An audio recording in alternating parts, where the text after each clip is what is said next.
sobre as dificuldades da liderança. Toda liderança enfrenta lutas, toda liderança enfrenta dificuldades, começando pelo aspecto das pressões. A pressão do tempo, de entregar algum projeto, as urgências. Todo momento o líder ele é cobrado para que as coisas aconteçam para ontem. As cobranças, que geralmente são de pessoas da fé, mas também quem não é da fé acaba cobrando. E os imprevistos. Turma, imprevistos acontecem. Agora mesmo aconteceu um imprevisto. A gente estava ao vivo, eu acho que a minha internet caiu. E olha que eu não estou nem em São Paulo, eu estou já no Rio de Janeiro. Saí de São Paulo hoje às 4 da manhã. Cheguei aqui no Rio, 9h30. Peguei um trânsitozinho na Dutra, porque a Dutra está toda em obra. Daqui para São Paulo tem obra na Dutra. E a internet acabou caindo, foi um imprevisto. Mas voltamos. Agora, como resolver, professor Eduardo, essas pressões do dia a dia? Essa pressão que cobra muito a liderança. Autocontrole. Todo líder ele precisa ser uma pessoa que tem um autocontrole. Criatividade. Todo líder ele precisa ser criativo em algum aspecto. Iniciativa, proatividade e também prevenção. Falando um pouquinho sobre iniciativa, somos nós que fazemos acontecer. Alguns anos atrás, eu li em algum livro ou eu ouvi algum pregador dizendo que acreditar é fazer acontecer. E eu tomei isso como algo para a minha vida. Se eu acredito, eu vou fazer acontecer. Vocês sabem, né, que meu filho passou para medicina e praticamente eu estou morando em outro estado. Sabe o que eu fiz ontem, lá em São José dos Campos? Eu comecei a procurar lugares para alugar, para a gente fazer uma turma lá em São José dos Campos de teologia, de psicanálise e de supletivo, EAD. Eu acredito. E quando nós acreditamos, quando nós temos iniciativa, nós vamos fazer acontecer. Então, você precisa ser uma pessoa de iniciativa e as coisas elas acontecerão. Um outro desafio do líder, uma outra dificuldade do líder é o desânimo. Todos nós temos que enfrentar o desânimo, aprender a lidar com o desânimo. Pela falta de colaboração do time, da equipe, pela ausência de progresso, às vezes parece que a coisa está amarrada e a gente não consegue desenvolver naquele projeto, naquele aspecto. A falta de compreensão dos mais chegados, como eu falei, né? Quem mais cobra são os da fé. Os que não são nem da fé não cobram nem tanto. E às vezes falta, sim, uma compreensão. E tarefas enormes. Como assim tarefas enormes? Essa agenda do dia a dia que acaba trazendo para a gente desânimo. Porque hoje, por exemplo, eu saí de casa 4h30 da manhã. Eu cheguei no Rio 9h30 da manhã. E eu não parei até o momento. Devo parar hoje 9h30 da noite, 10 horas da noite. Se eu falar para vocês que eu tive tempo de tomar café da manhã, não consegui. Comi alguma coisa correndo. Se eu falar para vocês que eu fui almoçar e não foi nem um almoço, 3h30 da tarde, essas tarefas enormes, essa agenda enorme de compromisso, corre para cá, corre para lá, resolve aqui, resolve lá, e às vezes até faz o líder desanimar. Agora, como resolver o desânimo? Automotivar-se. Você precisa se automotivar em tudo. Estou pagando preço, vai valer a pena. Lembre-se da sua causa. Deus, ele te chamou. Existe um propósito maior sobre a sua vida. Leia biografias, histórias de vida de gente que se superou, de gente que venceu. Leia biografias de Billy Graham, de Martin Luther King, do Mandela. Várias outras biografias, são histórias de vida inspiradoras. E, acima de tudo, ore. A Valcilena nem está na aula de hoje, porque ela foi orar no monte. Não é isso, Renan? Aí ela falou, professor, me perdoa, não vou estar presente na aula ao vivo, depois eu vejo gravada, porque eu vou para o monte orar. A oração, ela é fundamental para a gente vencer o desânimo. O terceiro aspecto das dificuldades da liderança são as críticas. Ah, mas eu não quero ser criticado nunca. Então você não pode ser líder, porque líder está à frente. E toda pessoa que está à frente vai ser criticada. Pessoas inconformadas com a tua liderança, com teu estilo de liderança. Objetivos não atingidos, porque não é toda vez que a gente vence, não é toda vez que dá certo, tem momentos que dá errado. Métodos não aceitos. Às vezes você traz uma metodologia nova e tudo aquilo que é novo faz com que as pessoas criem assim uma estranheza, tenha medo do novo. E também inveja, né? Ah, mas no nosso meio tem inveja? Tem. Tem inveja. A gente não pode tapar o sol com a peneira. Eu mesmo fui contar as minhas vitórias para um pastor, colega, que eu até achava que era amigo, e do dia que eu contei as minhas vitórias para ele, ele mudou comigo. Parece que a inveja, aquele bichinho da inveja, picou ele e ele ficou meio chateado, porque chorar com quem chora é mais fácil do que se alegrar com aqueles que se alegram. A realidade é essa. Se alegrar com quem se alegra, celebrar as conquistas e as vitórias de outrem, é só para aqueles que não são invejosos. E como resolver as críticas? Ouvindo mais, falando menos, observando aspectos positivos, porque em toda crítica há um aspecto positivo, existem as críticas construtivas. Parando para observar de onde vem aquela crítica. Existem pessoas também que querem fazer crítica construtiva, mas elas mesmo não construíram nada na vida. Aí eu não posso nem ouvir. Tem gente que não construiu nada na vida e quer me criticar. E nunca esmurecer. Jesus conta uma parábola sobre o dever de orar sempre e nunca esmurecer. É a parábola do juiz iníquo, que aquela veinha de manhã, de tarde, de noite, chegava na casa do juiz, batia lá, seu juiz, não esquece a minha causa. E teve um dia que aquele juiz, não aguentando mais ter a sua privacidade tirada, porque a veinha enchia os patovacos.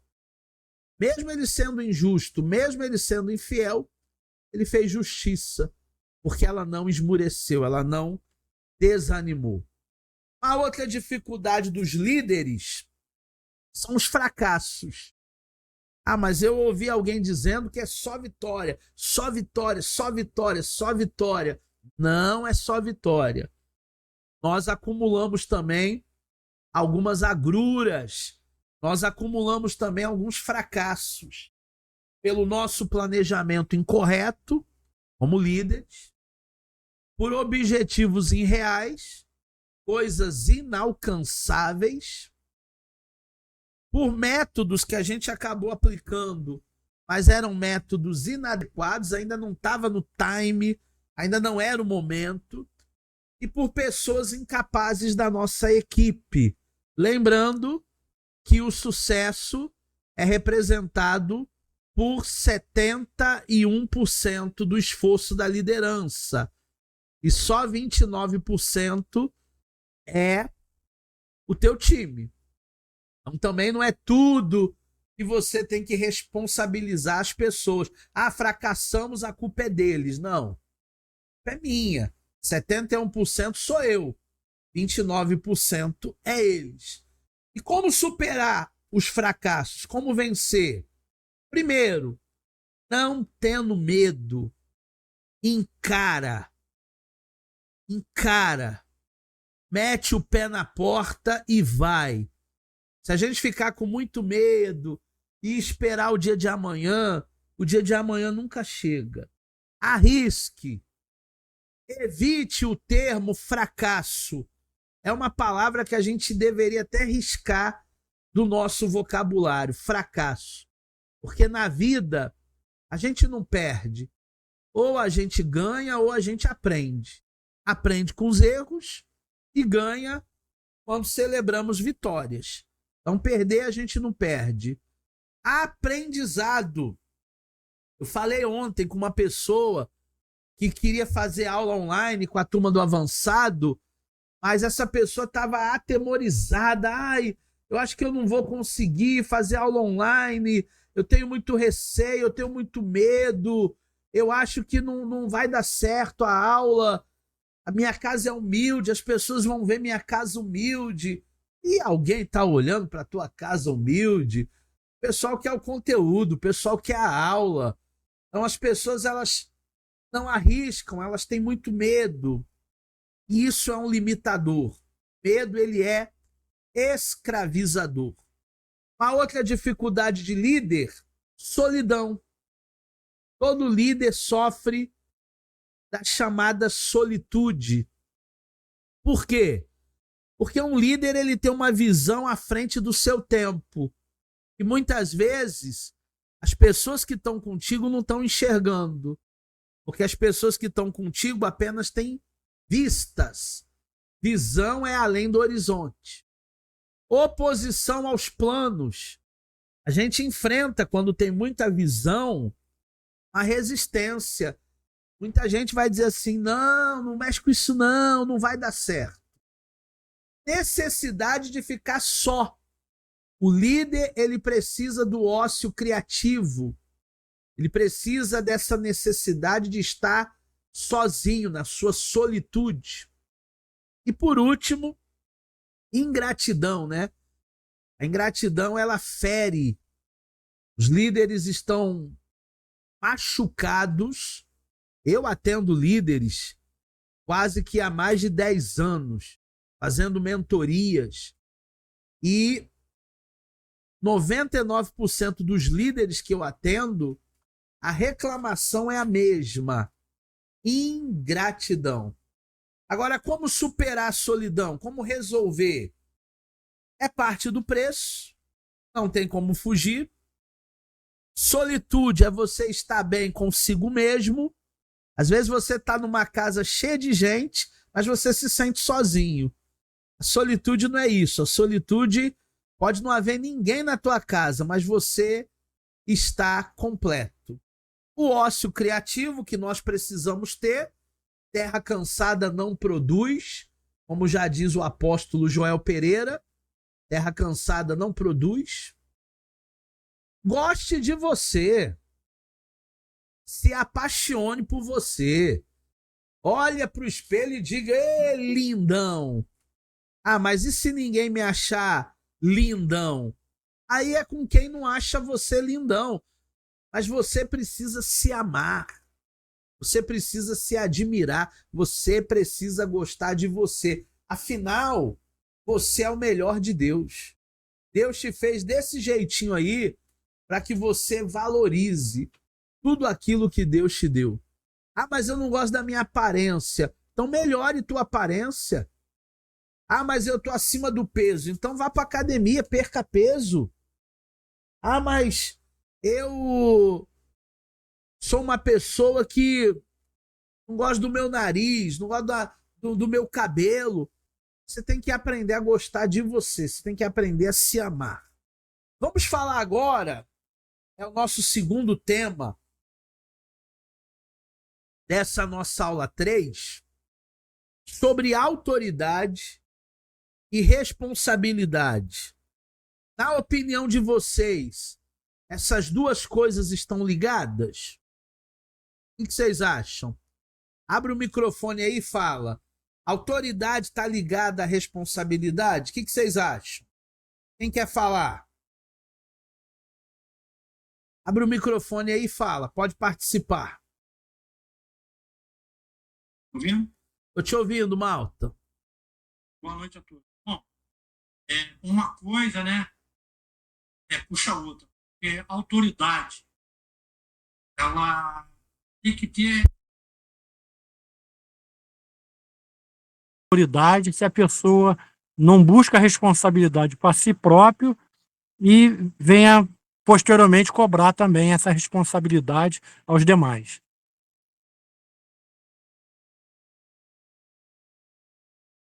Então, na opinião do Malta, as duas coisas estão ligadas. Autoridade e responsabilidade. Autoridade é o direito de mandar e o poder de fazer obedecer. Respeito não se impõe. Respeito se conquista. Lembra do centurião que foi até Jesus porque o criado dele, o escravo dele, estava moribundo? E aí, ao invés dele pedir para Jesus ir lá na sua casa, ele disse assim: Senhor, manda apenas uma palavra e o meu criado vai ficar bom. Porque eu sou homem de autoridade, eu sei como é que funciona. Eu digo para os meus 100 soldados, vai, e eles vão. Eu digo para os meus 100 soldados, vem, e eles vêm. Então mande uma palavra que o meu criado vai ficar bom. E Jesus, ele olhou para aquele homem e disse assim: eu nunca vi tamanha fé em Israel. Ele entendeu o conceito de autoridade. Autoridade não é sair mandando a 3 por 1. Autoridade é você conquistar esse respeito. O respeito, ele não é imposto. O respeito, ele é conquistado ao longo do tempo. Responsabilidade. Responsabilidade é a obrigação de fazer e prestar contas daquilo que você fez. Quer um exemplo? Casamento. Casamento é parceria. Casamento é sociedade. Qual é a minha obrigação de marido? Prestar contas para minha esposa. Qual é a obrigação dela como esposa? Prestar contas para eu que sou marido. Ah, mas eu achei que só o homem, que a mulher que prestava conta para o homem. Eu não achei que o homem prestava contas para a mulher, não. Isso é um machismo estrutural. Casamento é parceria. Casamento é sociedade. É um prestando contas para o outro. Casamento é comunicação. Quando eu saio de casa, eu falo para minha esposa, ó, tô indo em tal lugar. Quando eu chego em tal lugar, eu passo um zap, ó, cheguei.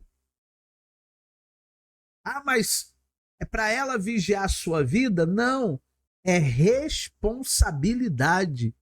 E ela acaba fazendo o mesmo. Porque numa relação onde há uma sociedade, é recíproco. O que eu faço, ela faz. Essa é a responsabilidade que nós precisamos ter. A ideia de prestarmos contas. Ah, mas eu não quero prestar conta para ninguém. Então fica solteiro. Faz igual Samuel, faz igual Barradas. Fica solteiro, porque aí você não presta conta para ninguém.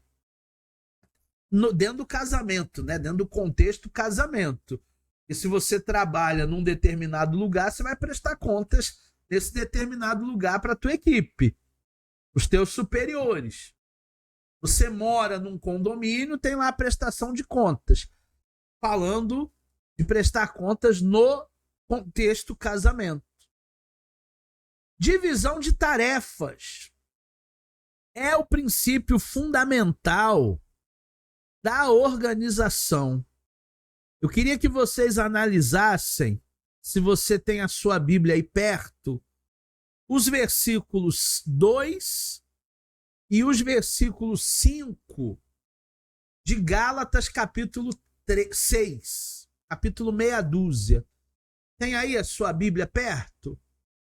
Analisa o versículo 2 e analisa o versículo 5. No versículo 2, está dizendo que nós devemos dividir o quê? Uns com os outros. Lê aí, malta. Você que está com a Bíblia, ou o Renan. Quem está com a Bíblia aí, abre o microfone aí e lê. Ou Barrada, se tiver com a Bíblia. Abre o microfone.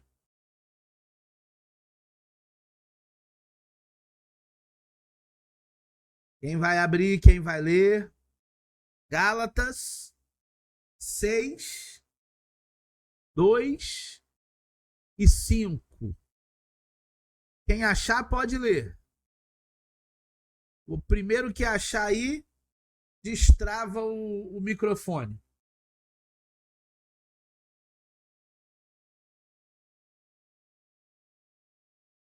Gálatas está na Bíblia? Tá.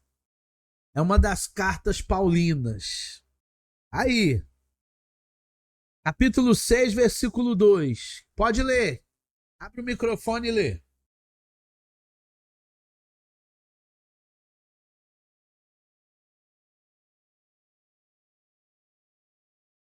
Que abrir o microfone, senão não ouço.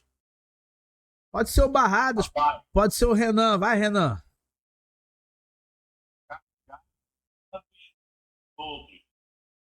Para que a de Cristo seja cumprida. E o 6? E o 5? Porque cada um deve carregar o seu próprio fardo. Foi. Agora confundiu, né? Porque o 2 manda dividir. E o 6 manda cada um carregar o seu. Na realidade, no original grego, existe uma diferença entre carga e entre fardo. E lá no original grego a gente vai ver exatamente isso. Nós devemos dividir as cargas uns com os outros. É essa divisão de tarefas. O que é uma carga? É uma coisa que eu não consigo carregar sozinho. Um saco de 50 quilos de cimento, 100 quilos de cimento. Eu vou pedir ajuda para vocês. É uma carga. Agora, a minha mochila, que tem aí meu iPad, meu computador, que não deve pesar nem 5 quilos, aí eu posso carregar sozinho. Aí não é carga, aí é fardo. Então, cada um carrega o seu próprio fardo, a sua própria mochila, sua bagagem. Inclusive, tem mãe que não sabe educar a criança, e a criança até grande, a mãe precisa carregar a mochila do bebezão de 12 anos, bebezão de 13 anos. Cada um carrega o seu fardo. Cada um carrega a sua mochila.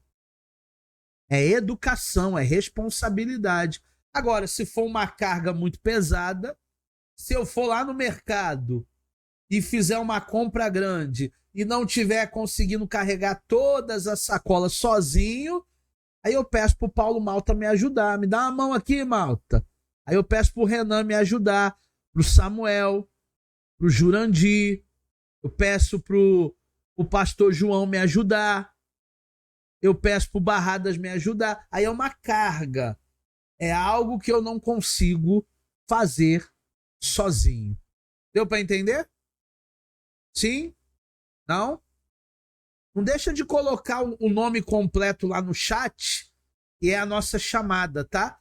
Depois você vai lá no chat, coloca o seu nome completo para a gente computar a sua presença nesta aula. Todo ser humano é inteligente? O que vocês acham? O Renan diz que não. Tem alguém que diz que sim? Todo ser humano é inteligente? Foi criado para ser inteligente, segundo o pastor João Damasco. Renan está dizendo, não, tem uns burrinhos por aí, tem um jumentinho por aí.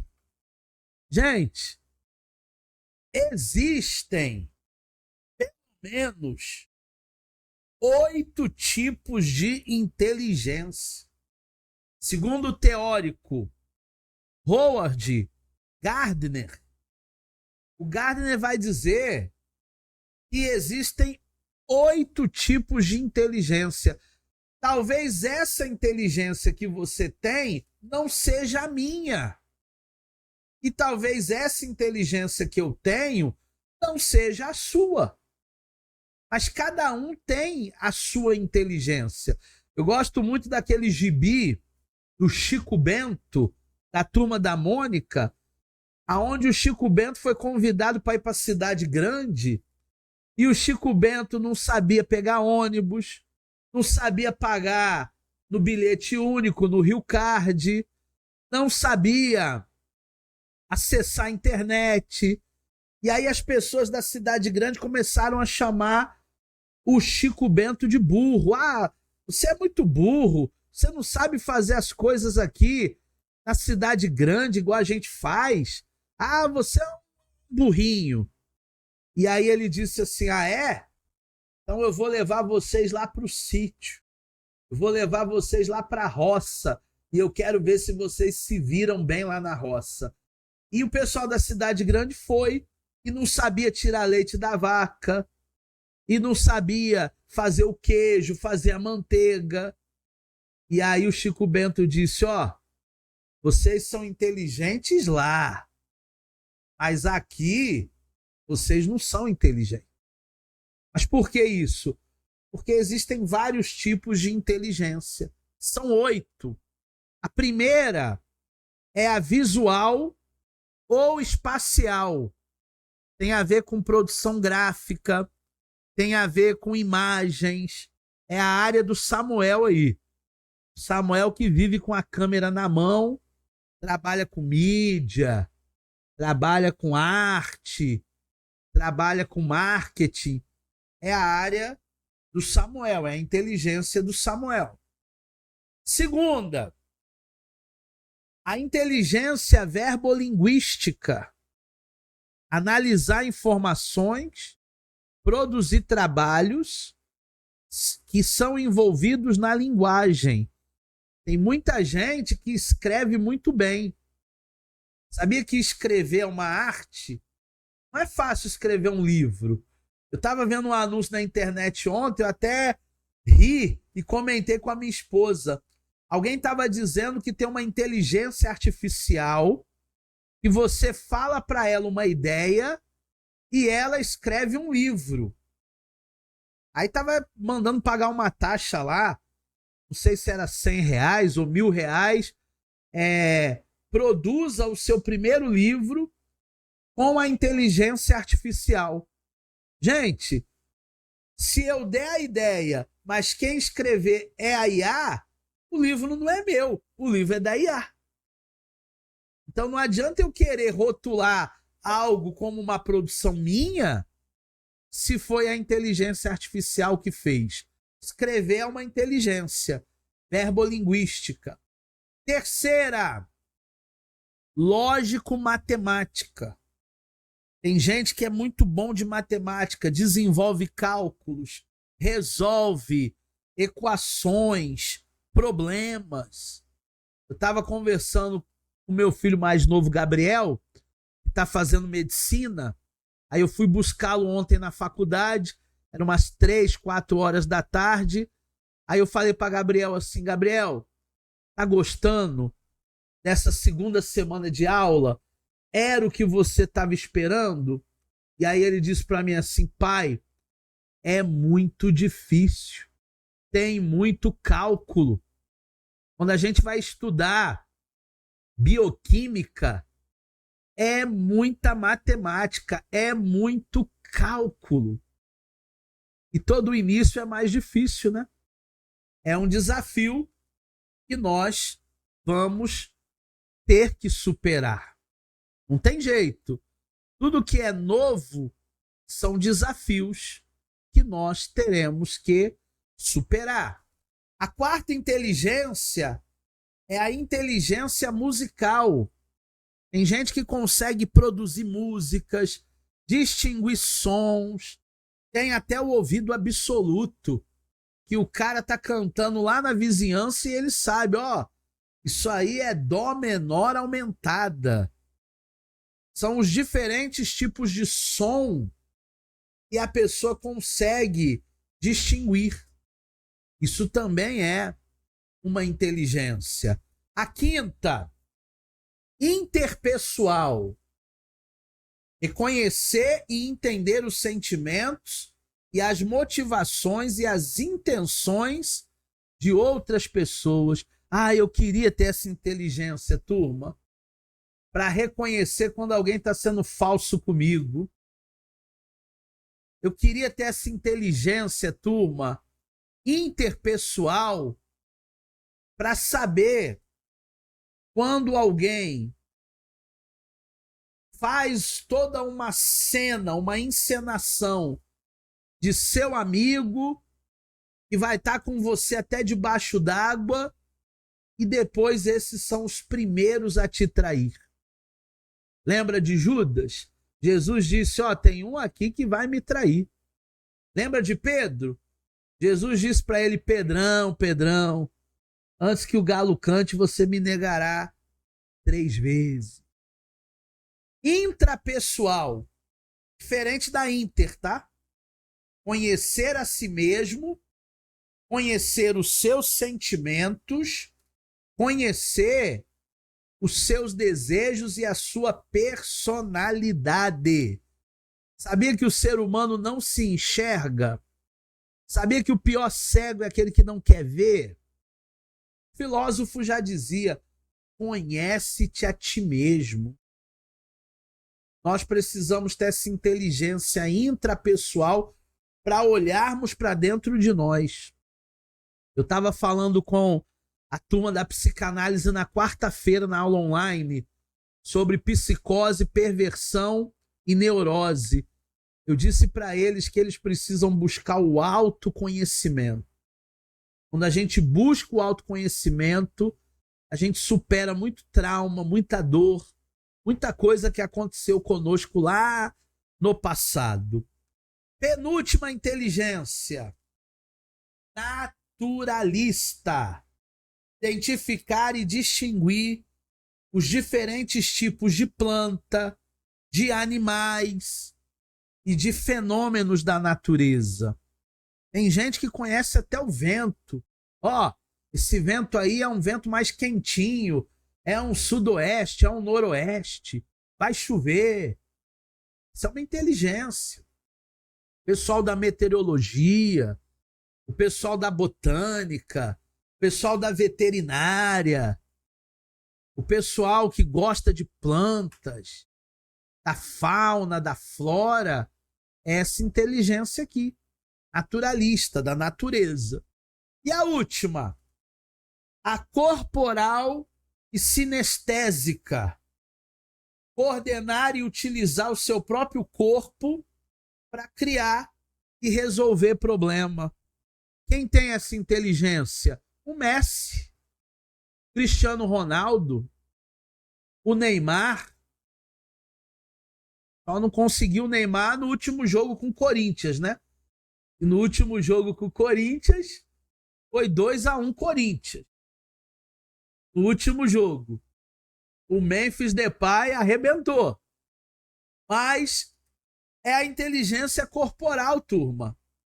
Pessoal da dança, pessoal da coreografia, jogador de futebol, eles têm ali uma inteligência para determinada coisa, uma inteligência técnica. E nós precisamos aprimorar a cada dia mais as nossas inteligências. Ok? Fechamos a nossa aula de hoje.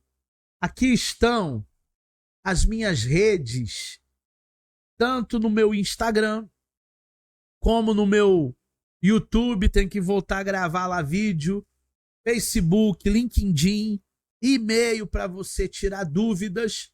Então não deixa de estar em contato comigo no decorrer do seu curso